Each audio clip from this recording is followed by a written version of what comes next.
Hi. So here's just something I have to share today. I literally just spent the entire afternoon at this manufacturing shop and I watched them learn how to get along by going through this culture workshop. And then I watched them do these post production issues tracking meetings. As I watched them spend multiple hours dissecting the issues, it became so incredibly clear to me and so evident that it all starts with planning.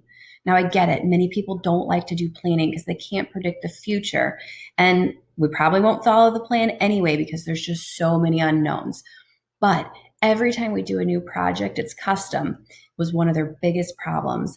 And today was just a blatant reminder that it's easier to do it right the first time up front and then to tweak it than it is to think that you're going to pull something that was done before and just customize it during the project and troubleshoot issues. It was evidently clear if they had spent 4 hours at the beginning of the project as a team, they could have conceptualized and thought about the risk, put into mitigation strategies, and saved at least 16 hours in the actual back end execution. I know this sounds easy enough and that the real world challenge is finding the time to do this because you're already flying the plane and having to patch the holes in the wing, right? I'm not going to lie, it's hard. But if you start with just one new project at a time, eventually all the old ways of doing things will be gone. The CEO said, there's nothing rocket science to this. It's not. But sometimes you just get so involved in the day to day that you need an outside person to give you a fresh set of eyes. So if it feels like your organization needs this, give me a call. It's one of my favorite things to do. I want to spend some time walking you through how much planning should you do, where to start, who should be included in the planning process. But I want to start first by talking about a few models that I've seen. The best case scenario, planning should start prior to ever giving an estimate. But I noticed that things swing between one pendulum and the other, and neither of them are super healthy. Either number one, the sales guy just sells what they think the client will pay, or they'll do competitive pricing. And all the engineers or architects or project teams are forced to work within those pricing constraints. Or the sales team involves everybody on the team, and it takes hours and days and weeks to put together an estimate, which ends up turning the client off. So I would say take a page out of the housing industry's playbook.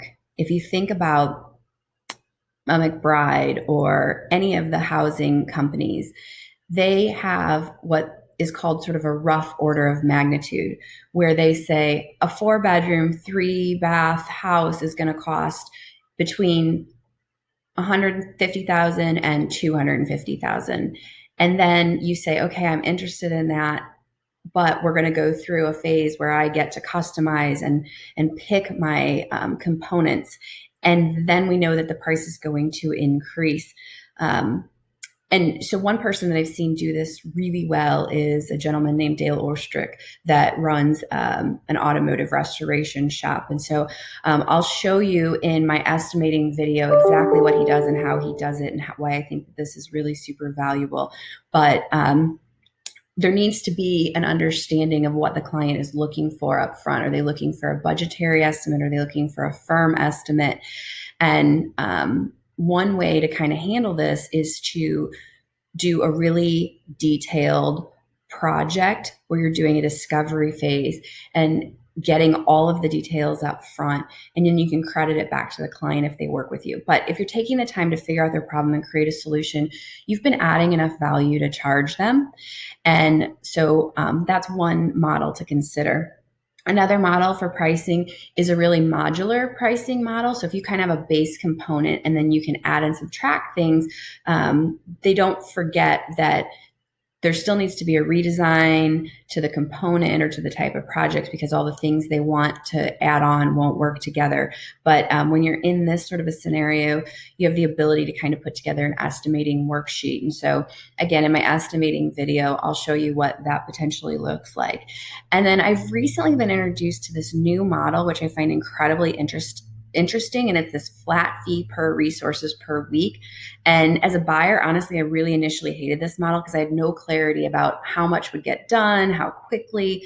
Now that I've been doing it for a while, I like it because I know the team, they know me, we all know what to expect from a burn rate perspective. However, this added some complications as the business owner, because if you have to change resources, you're basically asking the client to pay for your resourcing issues, which can get a little sticky. And you run the risk of alienating people that don't need a full 40 hours per week of your resources. So the estimating sales cycle is really short. And so that's really a benefit. There's usually no hurt feelings on expectations because there's none set, but it really takes a special type of client to work this way.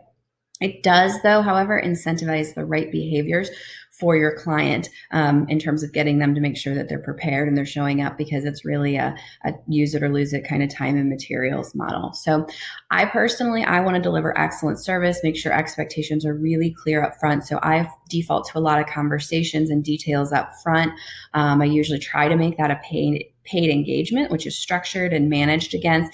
And when I get to the point that I have enough clarity of exactly what needs to be done, I can develop a project plan and bring in resources to get us to the desired outcome. But it takes more time, but I just feel like it keeps me honest. So you'll really have to figure out what works for you and for your organization. I do invite you to watch the estimating video and to get a little more idea about some of the models and some of the ways that you and your team can be doing estimating. But whatever you do, I think it is incredibly important that there has to be clarity on the process. You have to know who has ownership. You have to have documented processes, and you have to plan up front. This organization, every other organization I've been into, says, we're going to put a system in place. It's a CRM system or an ERP system.